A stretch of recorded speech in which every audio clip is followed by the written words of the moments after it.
الحمد للہ وکفا وسلام علی عبادہ الذین اصطفى اما بعد اعوذ باللہ من الشیطان الرجیم بسم اللہ الرحمن الرحیم یوم لا ينفع مال ولا بنون الا من اتى اللہ بقلب سلیم سبحان ربک رب العزۃ عما یصفون وسلام علی المرسلین والحمد للہ رب العالمین اللہم صل علی سیدنا محمد وعلی آل سیدنا محمد وبارک وسلم۔ یوم لا ينفع مال ولا بنون، قیامت کے دن نہ مال کام آئے گا نہ بیٹے کام آئیں گے، الا من اتی اللہ بقلب سلیم، جو شخص سنورا ہوا دل لایا وہ دل اسے کام آئے گا۔ انسان کی زندگی میں 3 دن بہت اہم ہوتے ہیں۔ جس دن بچہ دنیا میں پیدا ہوتا ہے اس دن شیطان بچے کو مس کرتا ہے۔ اگر کوئی نیک آدمی پاس ہو تو اس سے بچے کی تہنیت بھی کروانی چاہیے، اور ایک کان میں اذان اور دوسرے میں اقامت بھی کروانی چاہیے، اس کی برکت ہوتی ہے بچے کو۔ اور دوسرا اہم دن وہ جب بندہ اس دنیا سے آخرت کے سفر پہ روانہ ہوتا ہے، موت آتی ہے۔ اللہ کرے کہ اس دن بھی کوئی اللہ کا ولی پاس ہو جو ہمیں کلمے کی تلقین کر دے، یاد دہانی کر دے۔ اور تیسرا اہم دن وہ جب سارے انسان اپنے رب کے سامنے قیامت کے دن کھڑے ہوں گے۔ یہ 3 دن ہماری زندگی کے بڑے اہم دن ہیں۔ اس لیے عیسیٰ علیہ السلام نے فرمایا تھا السلام علیہ یوم ولدت و یوم اموت و یوم ابعث حیا۔ تو جو آیت مبارکہ پڑھی گئی اس کے تیسرے دن کا تذکرہ ہے کہ قیامت کے دن نہ مال کام آئے گا نہ بیٹے کام آئیں گے۔ یہ کیوں کہا گیا؟ اس لیے کہ اکثر لوگوں کو دھوکہ ہوتا ہے کہ مال سے دنیا کے کام سنور جاتے ہیں۔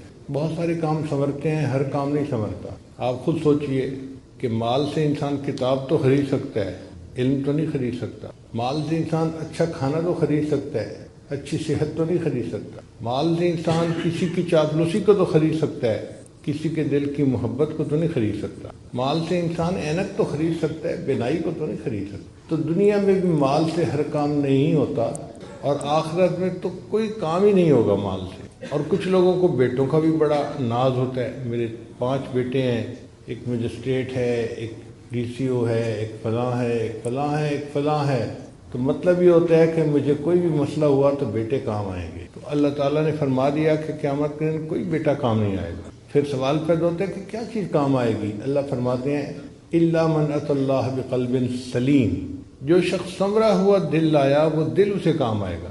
اس آیت مبارکہ سے پتہ چلتا ہے کہ اللہ تعالیٰ دلوں کے بیوپاری ہیں، بندے سے دل مانگتے ہیں۔ اے میرے بندے تو دل کو صاف کر کے میرے پاس آ جا تو میں تجھے قبول فرما لوں گا۔ عجیب بات ہے، جس چہرے کو دنیا کے لوگ دیکھتے ہیں اسے ہم روز دھوتے ہیں، اور جس دل کو اللہ دیکھتے ہیں اس کو صاف کرنے کی فرصت ہی نہیں ہوتی۔ ایک عورت روزانہ 2 گھنٹے اپنے گھر میں لگاتی ہے گھر کو صاف کرنے کے لیے، جھاڑو دیتی ہے، ویکیوم کلینر سے صاف کرتی ہے، ڈسٹنگ یہ وہ، گھر کو چمکا دیتی ہے۔ کوئی پوچھے کہ آپ نے اتنی مشقت کیوں اٹھائی، اتنا ٹائم کیوں لگایا؟ اور یہ اگر گھر گندا ہوگا تو خامن مجھ سے ناراض ہو جائے گا۔ اگر ایک عام گھر کے گندا ہونے سے خامن ناراض ہوتا ہے تو یہ دل تو اللہ رب العزت کا گھر ہے، اگر یہ گندا ہوگا تو اللہ تعالیٰ بھی ناراض ہوں گے۔ چنانچہ حدیث مبارکہ ہے، اللہ تعالیٰ ارشاد فرماتے ہیں کہ لا یسعنی ارضی ولا سمائی، نہ میں زمینوں میں سماتا ہوں نہ میں آسمانوں میں سماتا ہوں، میں مومن بندے کے دل میں سما جاتا ہوں۔ تو مومن کا دل اللہ کا گھر ہے، اللہ کا کوٹھہ ہے۔ اس دل کو صاف رکھنا یہ ہماری ذمہ داری ہے۔ طالب علم کے ذہن میں سوال پیدا ہوتا ہے کہ جب یہ دل اللہ کا گھر ہے تو اللہ اسے خود ہی صاف کر لے، ہمیں کیوں حکم دیا صاف کرنے کا؟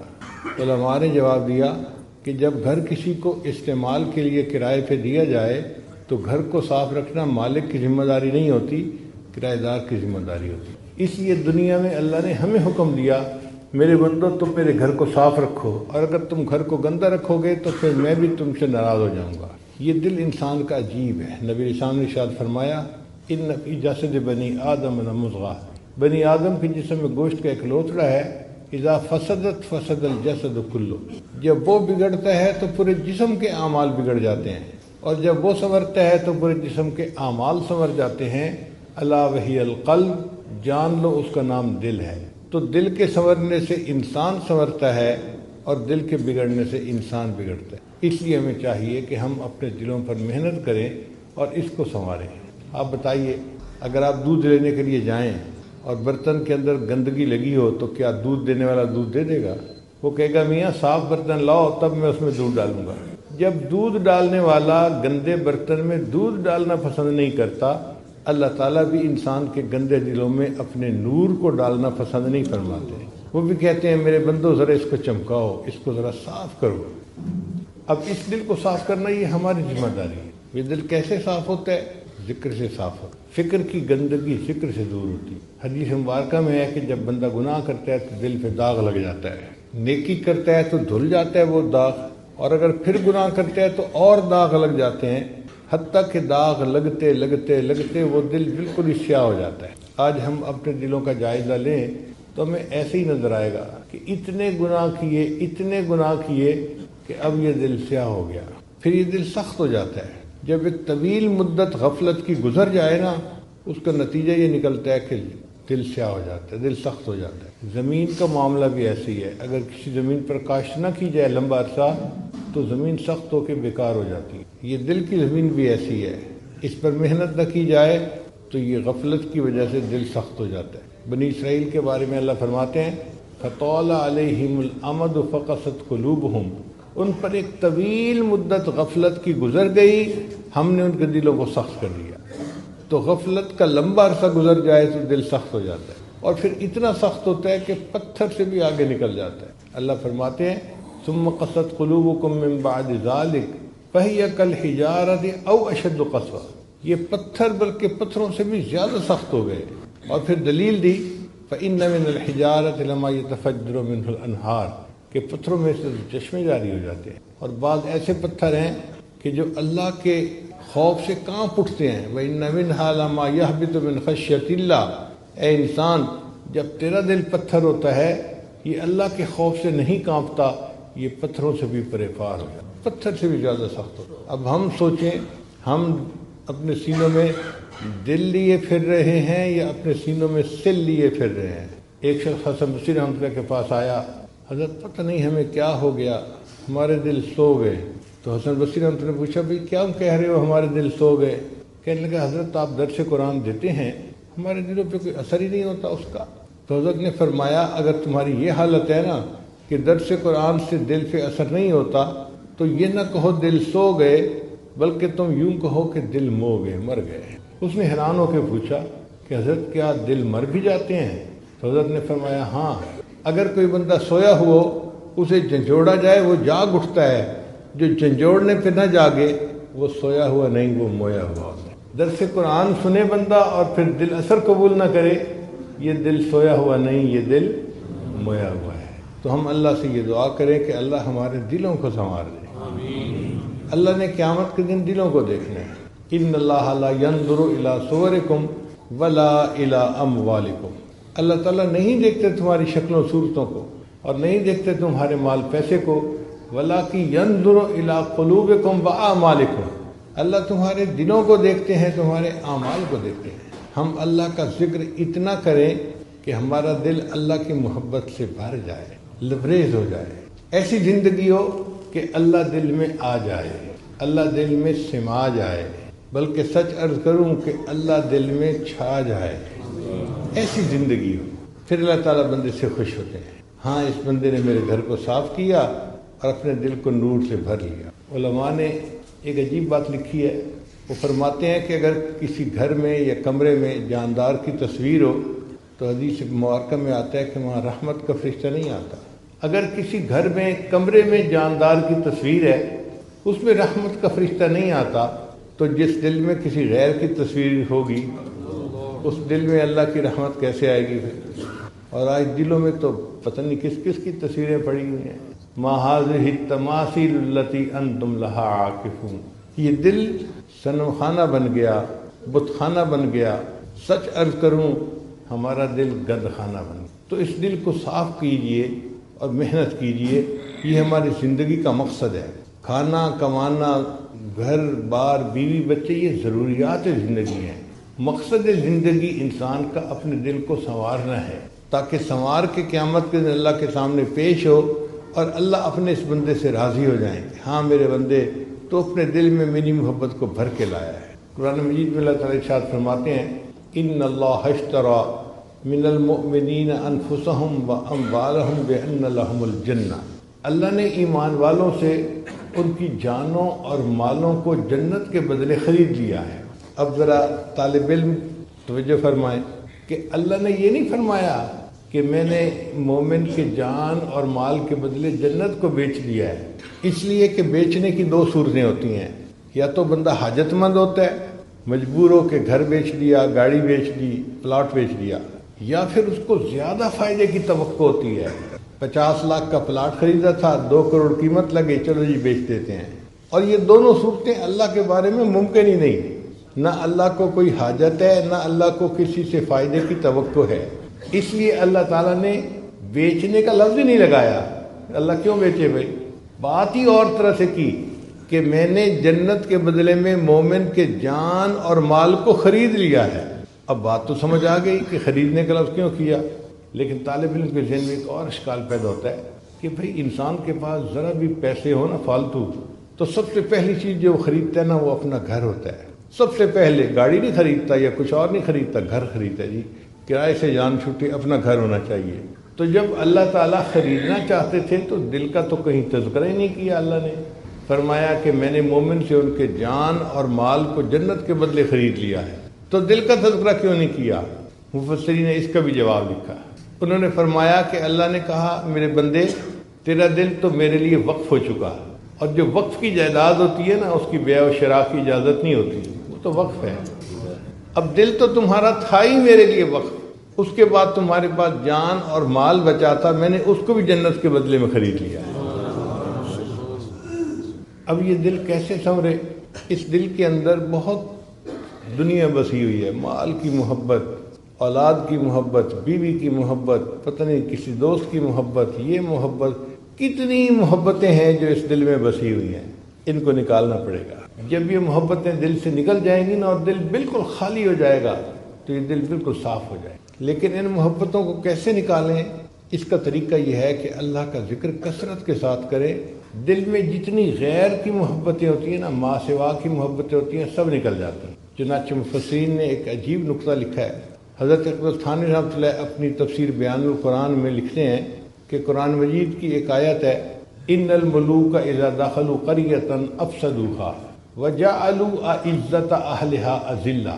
ملکہ بلقیس کو جب سلیمان علیہ السلام کا پیغام پہنچا تو اس نے اپنے MNA جو تھے ان سے مشورہ کیا کہ مجھے کیا کرنا چاہیے، تو انہوں نے جواب دیا فانظری ماذا تأمرین، ملکہ صاحبہ قدم بڑھائیے ہم تمہارے ساتھ۔ یہ پرانی رسم ہے، مگر وہ سمجھدار عورت تھی۔ اس نے کہا کہ دیکھو جب بادشاہ کسی بستی میں داخل ہوتے ہیں افسدوها، اور فساد مچا دیتے ہیں، وجعلوا اعزۃ اہلها اذلہ، اور جو وہاں معزز ہوتے ہیں نا ان کو ذلیل کر کے باہر نکال دیا کرتے ہیں۔ تو میں سلیمان صاحب سے لڑائی نہیں کروں گی، میں خود جاؤں گی اور دیکھوں گی کہ وہ کس حال میں ہے۔ تو حضرت تھانوی رحمۃ اللہ فرماتے ہیں یہ تو اس آیت کے ہیں ظاہری معنی، مگر اس میں ایک بہترین تمثیل بھی موجود ہے۔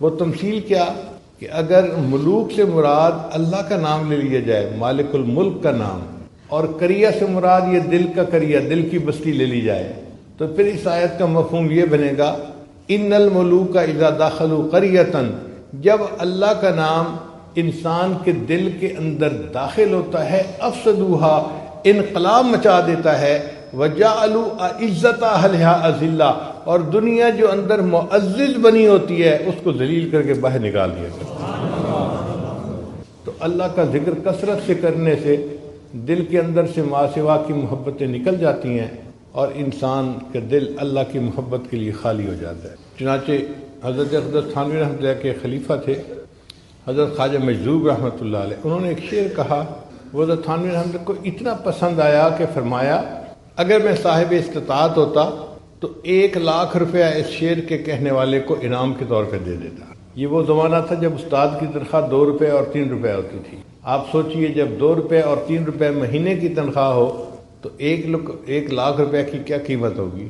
تو حضرت نے فرمایا کہ میں ان کو 1,00,000 انعام دے دیتا۔ اور وہ شعر کیا تھا؟ بہت مختصر، انہوں نے کہا ہر تمنا دل سے رخصت ہو گئی، ہر تمنا دل سے رخصت ہو گئی، اب تو آ جا، اب تو خلوت ہو گئی۔ تو اللہ یہی چاہتے ہیں کہ میرا بندہ خلوت پیدا کر لے اپنے دل میں، پھر میں اس کے دل میں اپنا بسیرا کر لوں گا۔ ہم بیت اللہ کو بیت اللہ کیوں کہتے ہیں؟ کیا اللہ تعالیٰ وہاں رہتے ہیں؟ نہیں، اللہ تعالیٰ کی تجلیات ذاتیہ کا وہاں پر ورود ہوتا ہے، اس لیے اس کو بیت اللہ کہتے ہیں۔ تو جب مومن اپنے دل کو سنوارتا ہے نا، تو مومن کے دل پر بھی اللہ تعالیٰ کی تجلیات وارد ہوتی ہیں۔ کتنی بڑی نعمت ہے، اور یہ چیز کوئی عام سی نہیں ہے، معمولی سی بات نہیں ہے، یہ اللہ کی بڑی نعمت ہے کہ کسی جگہ پر اللہ کی تجلی آئے۔ حضرت مفتی تقی عثمانی صاحب دامت برکاتہم کے اشعار ہیں، محبت کیا ہے دل کا درد سے معمور ہو جانا، متائے جاں کسی کو سونپ کر مجبور ہو جانا، قدم ہے راہ الفت میں تو منزل کی ہوس کیسی، یہاں پر عین منزل ہے تھکن سے چور ہو جانا، یہاں پر سر سے پہلے دل کا سودا شرط ہے یارو، یہاں پر سر سے پہلے دل کا سودا شرط ہے یارو، کوئی آسان نہیں ہے سرمد و منصور ہو جانا، بسا لینا کسی کو دل میں دل کا ہی کلیجہ ہے۔ دل کا کلیجہ سے مراد یہ دل کا ہی کارنامہ ہے۔ میں اس کو تھوڑا سا تبدیل کر کے یوں پڑھتا ہوں، بسا لینا کسی کو دل میں دل کا کارنامہ ہے، پہاڑوں کو تو بس آتا ہے جل کر طور ہو جانا۔ کوہتور کے اوپر اللہ کی تجلی پڑی تھی، اور کوہتور کا وہ پہاڑ جل کر کوئلے کی مانند ہو گیا تھا۔ الحمدللہ اللہ تعالیٰ نے اس عاجز مسکین کو کوہتور پر جانے کی توفیق عطا فرمائی۔ ہم نے وہاں پر عجیب بات دیکھی، اتنی بڑی بڑی چٹانیں ہیں اور ان کو ایک انگلی پہ آپ یوں اٹھا سکتے ہیں، کوئلے کی طرح ہلکی جل کے ان کی یہ کیفیت ہو گئی تھی۔ اس لیے کہتے ہیں کہ کوہتور جل کے سرما بن گیا تھا، جبل دکا اس کا یہ حال تھا۔ تو کوہتور کیوں جل گیا؟ اس لیے کہ وہ اللہ تعالیٰ کی تجلی کو برداشت ہی نہیں کر سکا۔ تو دیکھیں، کوہتور اللہ کی تجلی کو برداشت نہیں کر سکا، لیکن انسان کا دل اللہ کی تجلی کو برداشت کر لیتا ہے، تو انسان کا دل پھر کتنا عظیم ہوا۔ کتابوں میں لکھا ہے کہ اللہ تعالیٰ جب کسی بندے سے راضی ہوتے ہیں تو بعض مرتبہ ایک دن میں 70 مرتبہ اس کو محبت کی نظر سے دیکھتے ہیں۔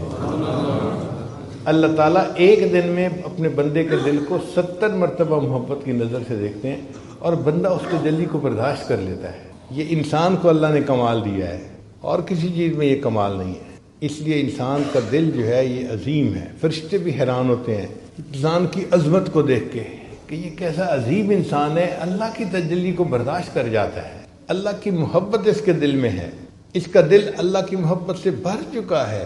اور جب دل اللہ کی محبت سے بھر جاتا ہے نا، پھر اعمال کرنے آسان ہو جاتے ہیں۔ آج تو ہم نمازیں پڑھتے پھرتے ہیں نا، جیسے بیگار ہوتا ہے کہ جی حکم حاکم مرگ مفاجات، اللہ کا حکم ہے لہذا نماز پڑھنی ہے، ٹھیک ٹکرے مارتے پھرتے ہیں۔ جب دل میں اللہ کی محبت ہوتی ہے، پھر بندہ اس کو بیگار نہیں سمجھتا، بلکہ اس کو سبب لقائے یار سمجھتا ہے کہ میرے یار سے میری ملاقات ہو جاتی ہے۔ فجر پڑھتا ہے ظہر کا انتظار، ظہر پڑھتا ہے عصر کا انتظار، عصر پڑھتا ہے مغرب کا انتظار، اس کا دل انتظار کر رہا ہوتا ہے۔ اس لیے نبی علیہ الصلوۃ والسلام فرمایا کرتے تھے، ارحنی یا بلال، بلال اذان دے میری آنکھوں کو ٹھنڈک پہنچا دے۔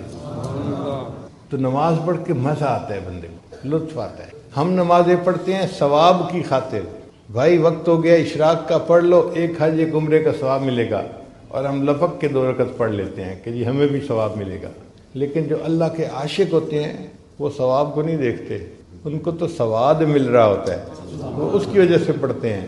حضرت مجدور رحمۃ اللہ نے فرمایا، بندگی سے ہمیں تو مطلب ہے، بندگی سے ہمیں تو مطلب ہے، ہم ثواب و عذاب کیا جانیں، بندگی سے ہمیں تو مطلب ہے، ہم ثواب و عذاب کیا جانیں، کس میں کتنا ثواب ملتا ہے، عشق والے حساب کیا جانے۔ جن کو اللہ سے محبت ہوتی ہے وہ ان ثوابوں کے پیچھے نہیں پڑتے، وہ تو اللہ کی محبت میں عبادت کر رہے ہوتے ہیں، ان کو جنت کی بھی پرواہ نہیں ہوتی، دوزخ کی بھی پرواہ نہیں ہوتی۔ مشہور واقعہ ہے کہ رابعہ بصریہ چلی تھی، ایک ہاتھ میں پانی کا لوٹا لے کے اور ایک ہاتھ میں آگ لے کے۔ کسی نے پوچھا رابعہ کہاں جا رہی ہو؟ کہنے لگی کہ میں نے محسوس کیا ہے کہ لوگ اللہ کی عبادت کرتے ہیں یا تو جنت کی طلب میں یا جہنم کے ڈر کی وجہ سے، تو میں چاہتی ہوں کہ آگ سے جنت کو جلا دوں اور پانی سے جہنم کی آگ کو بجھا دوں، تاکہ ان کی وجہ سے عبادت کرنے کی بجائے لوگ اللہ کو راضی کرنے کے لیے اللہ کی عبادت کر لیں۔ آج اگر کسی سے محبت ہو، اس کو پھلوں کی ٹوکری بھیجنی ہو تو اس کو بھی گفٹ پیک کرواتے ہیں، حالانکہ پھلوں کی ٹوکری ہے، کوئی اتنی قیمتی بھی نہیں ہے، مگر گفٹ پیک اس لیے کرواتے ہیں کہ جب محبوب کے ہاتھ میں پہنچے تو اسے اچھی لگے۔ بالکل اسی طرح جب مومن کے دل میں اللہ کی محبت بھر جاتی ہے، وہ بھی اپنی نمازوں کو خشوع و خضوع کے ساتھ گفٹ پیک کر کے اللہ کے پاس بھیجتا ہے کہ میری یہ نماز اللہ کے پاس پہنچے تو میرے مالک کو پسند آ جائے۔ پھر انسان اعمال کرتا ہے اللہ کو راضی کرنے کی۔ محبت عجیب چیز ہے۔ سیدہ صدیقہ رضی اللہ تعالیٰ عنہ بیٹھی ہوئی تھی اور کچھ ریال دھو رہی تھی، سکے تھے، دھو رہی تھی ان کو۔ نبی کے سامنے دیکھا تو فرمایا عائشہ تم یہ پیسے دھو کیوں رہی ہو؟ اے اللہ کے حبیب صلی اللہ علیہ وسلم، میں نے آپ کی مبارک زبان سے سنا ہے کہ جو بندہ اپنا مال اللہ کے راستے میں خرچ کرتا ہے تو سوالی یعنی مانگنے والے کے ہاتھ میں جانے سے پہلے وہ پیسے اللہ کے ہاتھ میں پہنچ جاتے ہیں۔ تو جب سے میں نے یہ سنا، میں نے جس پیسے کو صدقہ کرنا ہوتا ہے نا، میں اسے دھو دیتی ہوں تاکہ صاف پاک یہ پیسہ میرے اللہ کے ہاتھ میں پہنچے۔ اللہ کی محبت میں زندگی گزارنا، اس کا رنگ ہی الگ ہے، اس کا لطف ہی الگ ہے۔ ایک نقطہ یہ بھی سمجھ لیجئے کہ محبت کی ابتدا بندے سے نہیں ہوتی، اللہ کی طرف سے ہوتی ہے۔ جب بھی کوئی بندہ اللہ سے محبت کرتا ہے نا، اس کا مطلب یہ کہ اللہ نے اس سے محبت کی، اب یہ اللہ سے محبت کر رہا ہے۔ یحبہم و یحبونہ، اللہ قرآن میں فرماتے ہیں کہ اللہ ان سے محبت کرے گا، وہ اللہ سے محبت کریں گے۔ تو اللہ کی طرف سے محبت پہلے ہوتی ہے اور بندے کی طرف سے بعد میں ہوتی ہے۔ تو اگر ہم اللہ سے محبت کر رہے ہیں تو ابتدا کدھر سے ہوئی؟ اگر اللہ نہ چاہتے تو ہم پتہ نہیں کہاں بھٹک رہے ہوتے۔ اگر یہ نعمت ملی ہے تو عنایت کی نظر کس کی ہوئی؟ اللہ کی ہوئی۔ کسی شاعر نے عجیب اشعار کہے ہیں، بے خود کیے دیتے ہیں انداز حجاب آنا، آ دل میں تجھے رکھ لوں اے جلوہ جان آنا۔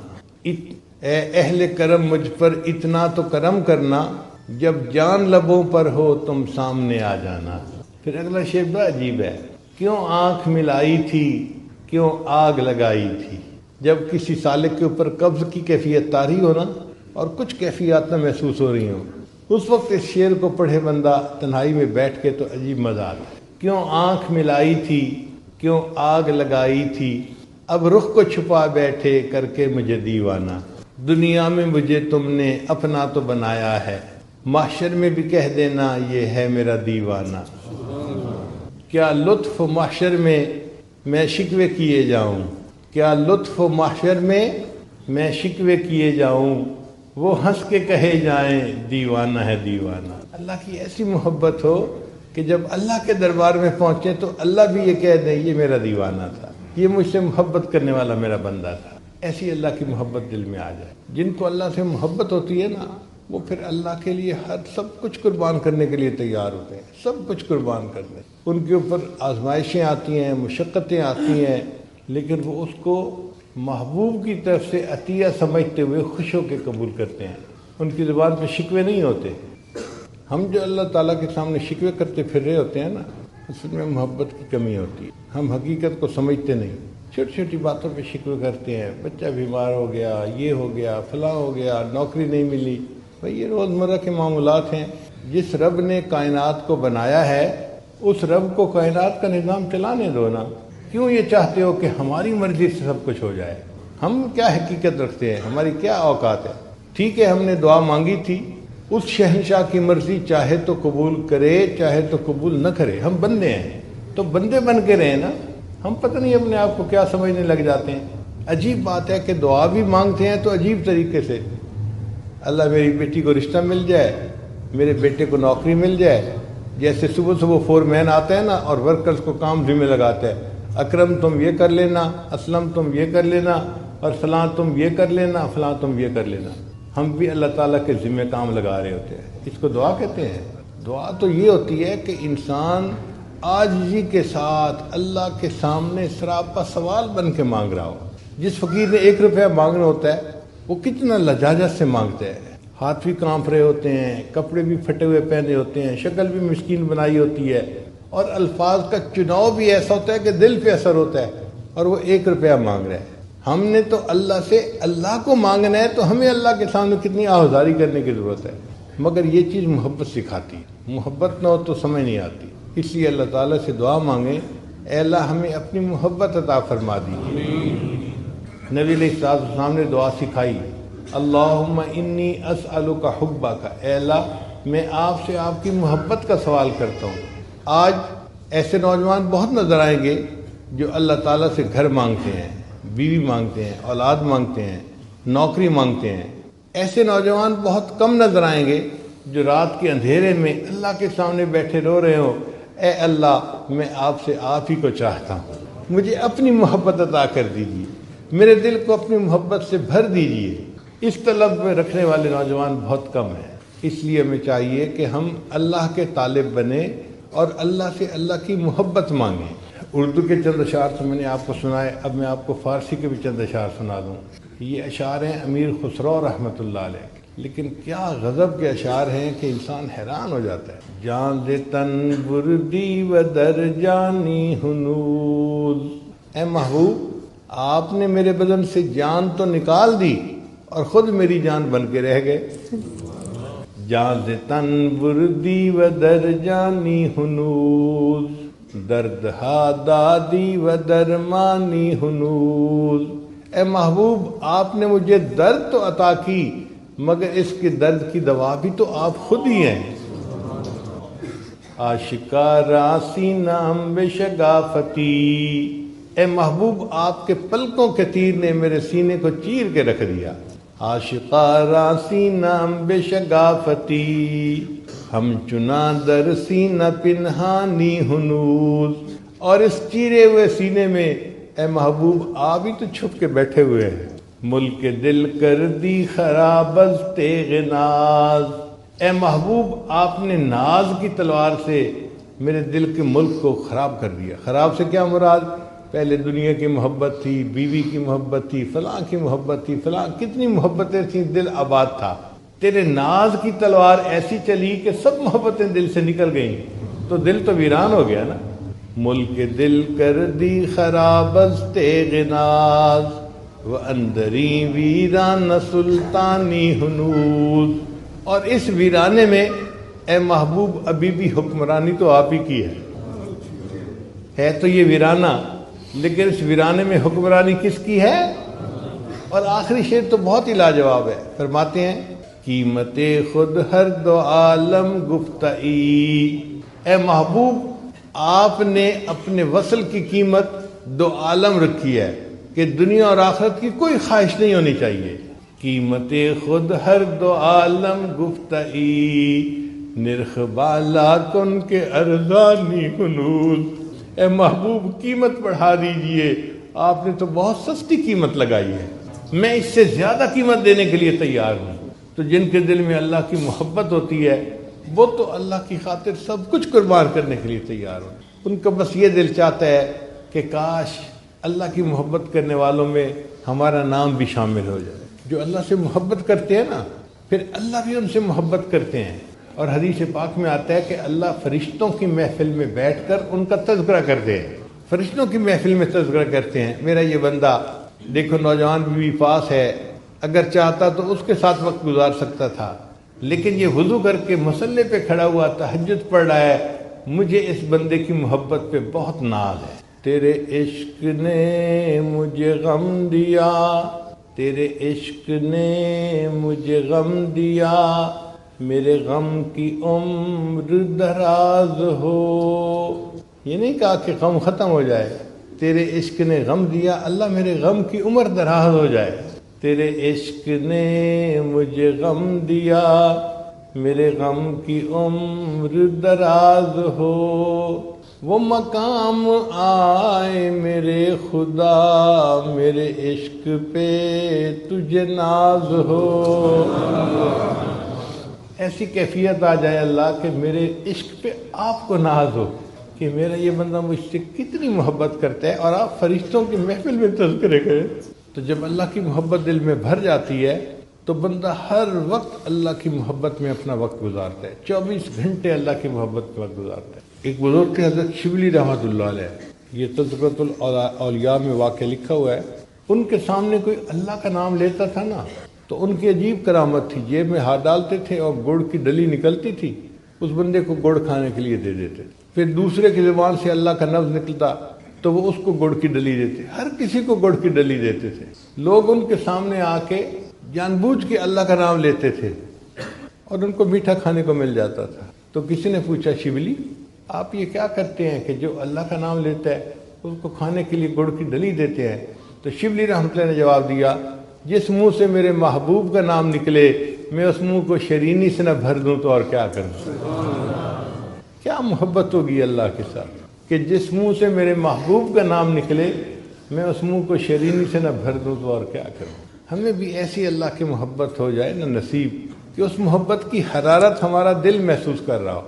چنانچہ نبی علیہ السلام نے فرمایا، حدیث مبارکہ ہے، احب اللہ بکل قلوبکم، لوگوں اپنے پورے دل کے ساتھ اللہ سے محبت کرو۔ ہم اللہ سے محبت کرتے ہیں مگر ادھورے دل کے ساتھ، باقی آدھا کسی اور کے پاس ہوتا ہے۔ اللہ تعالیٰ فرماتے ہیں نہیں، مجھے یہ شراکت پسند نہیں ہے، سب کو نکالو اس دل میں سے اور اس دل کو فقط میرے لیے خالی کر دو، تب میں تم سے راضی ہو جاؤں گا۔ ایک شاعر تھے، انہوں نے عربی زبان میں کچھ اشعار کہے اللہ کی محبت میں۔ اردو فارسی سن لی تو اب ذرا عربی بھی سن لیجئے۔ واللہ ما طلعت شمس ولا غربت الا وانت فی قلبی ووسواسی، اے محبوب اللہ کی قسم، نہ کبھی سورج طلوع ہوا نہ کبھی سورج غروب ہوا مگر میرے خیالوں میں تو ہی تو بسا ہوا تھا۔ واللہ ما طلعت شمس ولا غربت الا وانت فی قلبی ووسواسی، ولا جلست الى قوم احدثهم الا وانت حدیثی بین جلاسی، اور محبوب کبھی میں دوستوں کی محفل میں نہیں بیٹھا مگر ان دوستوں کی محفل میں میں تیری ہی تو باتیں بیٹھ کے کر رہا ہوتا ہوں۔ ولا ہممت بشرب الماء من عطش الا رأیت خیالا منک فی الکأس، اور محبوب سخت پیاس کی حالت میں کبھی میں نے پانی کا پیالہ نہیں پیا مگر اس پانی کے پیالے کے اندر میں آپ کی تصویر ہی تو دیکھ رہا ہوتا ہوں۔ کیفیت ہی ہو جاتی ہے بندے کی۔ کاش کہ ہمیں بھی اللہ تعالیٰ کی یہ محبت ملے اور ہم بھی زندگی کے چند لمحے گزاریں اس محبت میں ڈوب کے۔ چند لمحے اگر وہ زندگی میں مل گئے نا تو ہمارا بیڑا پار ہو جائے گا۔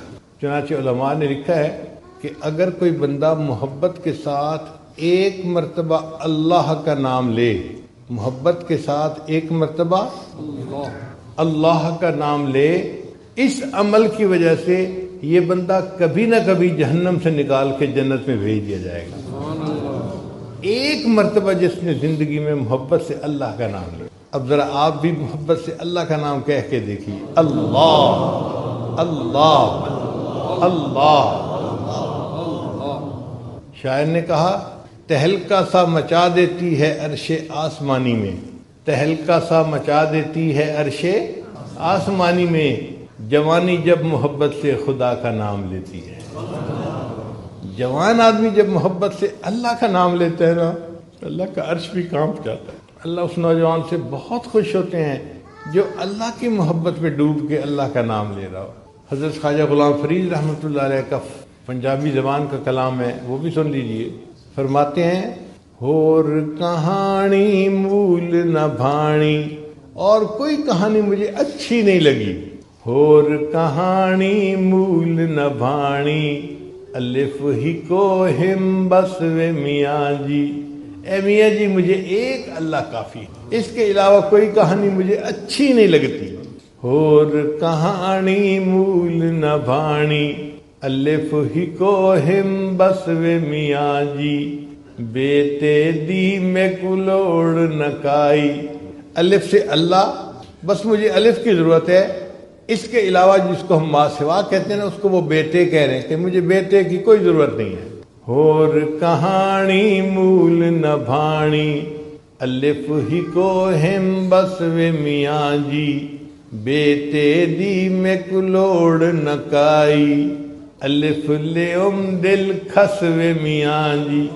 اے میاں جی الف اللہ نے تو مجھ سے میرا دل ہی چھین لیا ہے، عشقوں مول فرید نہ پھر سوں، اے غلام فرید میں اللہ کے عشق سے پیچھے نہیں ہٹوں گا، کوئی مجھے کہہ دے کہ تم چھوڑ دو اس کو تو میں نہیں چھوڑوں گا۔ عشقوں مول فرید نہ پھر سوں، روز نویں ہم چسوے میاں جی، اے میاں جی مجھے روز ایک نئی چس ملتی ہے اس اللہ کے ذکر میں کیوں اللہ کے ذکر سے پیچھے ہٹوں گا۔ تو ہمیں بھی اللہ تعالیٰ اپنی ایسی محبت عطا فرمائے۔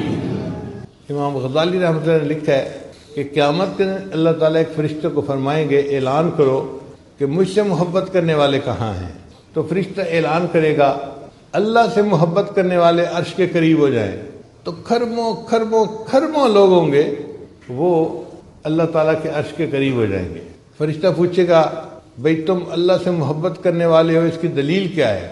وہ کہیں گے کہ ہم تو دنیا میں اللہ کی محبت میں زندگی گزارتے تھے، ہم جماعت میں وقت لگاتے تھے، ہم ذکر مراقبے کرتے تھے، ہم تو ختم نبوت کے لیے کام کرتے تھے، ہم تو فلاں کے لیے زندگی گزارتے تھے، پوری زندگی ہم نے اس لیے گزار دی، تو ہم تو اللہ سے محبت کرنے والے ہیں، اس لیے رات کے آخری پہر میں ہم اٹھ کے تہجد پڑھتے تھے اور اللہ کے سامنے دامن پھیلا کے بیٹھتے تھے، ایک ایک سنت پر محبت کے ساتھ عمل کرتے تھے۔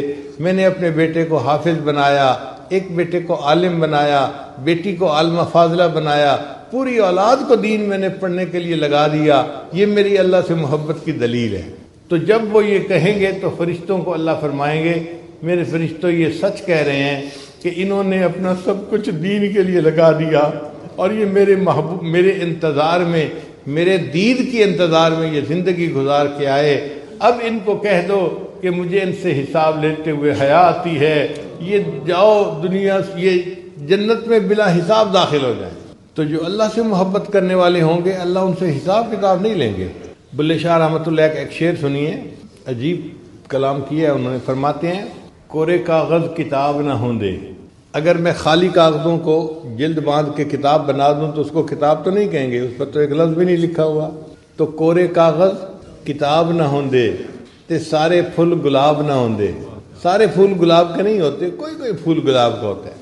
کورے کاغذ کتاب نہ ہوں دے تے سارے پھول گلاب نہ ہوں دے، تے جے کر یاری لائیے بلیا تے یارہ نال حساب نہ ہوں دے۔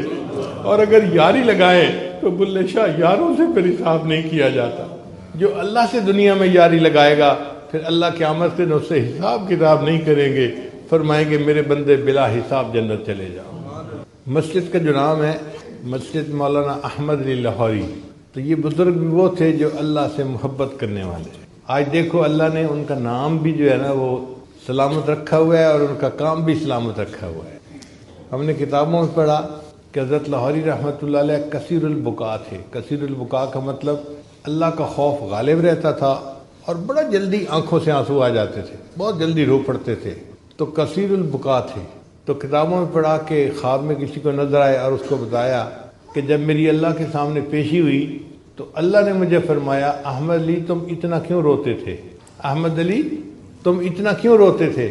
تو حضرت فرمان لگے کہ میں تو اور رونے لگ گیا کہ میں نے سوچا من نوقش فی الحساب فقد عذبا، جس سے سوال جواب شروع ہو گیا وہ تو پھنس گیا، اور مجھ سے پوچھنا شروع ہو گئے ہیں کہ تو کیوں روتا تھا، تو میں اور رو پڑا۔ تو اللہ نے فرمایا احمد علی تم آج بھی رو رہے ہو، آج تو تمہارے انعام کا دن ہے، ہم نے تمہاری بھی بخشش کر دی اور جس قبرستان میں تمہیں دفن کیا گیا قبرستان کے سارے موتا کی بخشش کر دی۔ تو اللہ سے محبت کرنے والا بندہ جس قبرستان میں دفن ہو جائے قبرستان کے تمام مردوں کی بخشش کا ذریعہ بن جاتا ہے۔ وآخر دعوانا ان الحمد للہ رب العالمین۔